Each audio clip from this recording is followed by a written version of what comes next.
केंद्र सरकार के 8 वर्ष पूरे होने पर बरेली में आज पूर्व केंद्रीय मंत्री और बरेली के सांसद संतोष गंगवार और आंवला के सांसद धर्मेंद्र कश्यप ने प्रेस कॉन्फ्रेंस कर उपलब्धियां गिनाई। इस दौरान उन्होंने बरेली में हुए बहुत सारे विकास कार्यों की जानकारी दी। सांसद संतोष गंगवार ने बताया कि भारतीय जनता पार्टी सबका साथ, सबका विकास, सबका विश्वास पर काम कर रही है। हमारी सरकार ने बिना किसी भेदभाव के सभी जगह विकास कार्य किया है। बात अगर करें बरेली की, तो बरेली को स्मार्ट सिटी का दर्जा मिला, जिसके बाद बरेली में चहुओर विकास की गंगा बह रही है। बरेली में सिविल एयरपोर्ट बनाया गया, जिससे विकास को पंख लगे। बरेली सिविल एयरपोर्ट को नाथ नगरी एयरपोर्ट रखने का प्रस्ताव दिल्ली सरकार को भेजा गया है। तमाम ऐसे मजरे, तमाम ऐसे गांव विधायक चिट्ठी लिखता था, सांसद चिट्ठी लिखता था, बड़ी मुश्किल में जाकर के वहां 4 खंबे लगने का काम, लेकिन हमारे प्रधानमंत्री जी ने तय कर दिया, कोई देश का ऐसा गांव, कोई देश का ऐसा मजरा छूटना नहीं चाहिए जिस गांव में बिजली ना हो।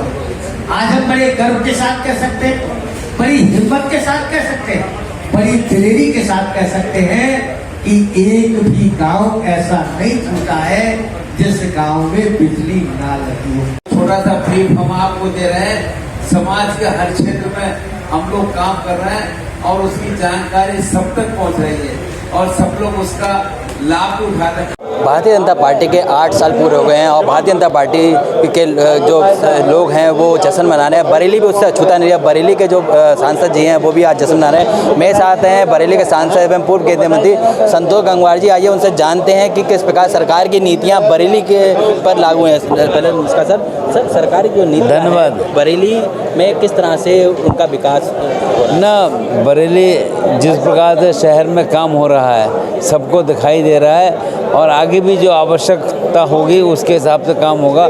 और हम लोगों से परामर्श भी कर रहे हैं, बात भी कर रहे हैं कि बरेली जैसे ही आगे बढ़ेगा निश्चित रूप से एक अच्छी दिशा में काम आपको नज़र आएगा और काम हो भी रहा है।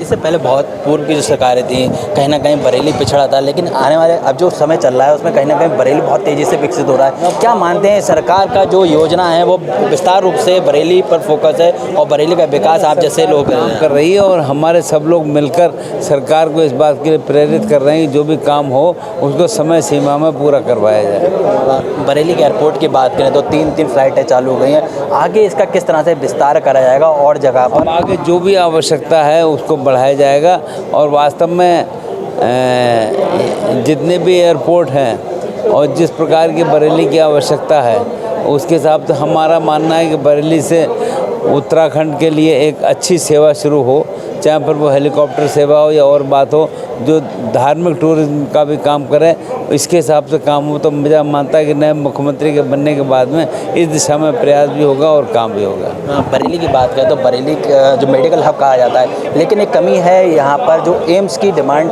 लोग करते हैं, तो उस पर अब सरकार किस तरह से विचार कर रही है? मेरी जानकारी है एम्स, बरेली में एम्स लगे, इसके लिए शायद उत्तर प्रदेश सरकार ने कोशिश शुरू कर दी है, उस काम को जल्द ही अंतिम रूप दिया जा रहा है।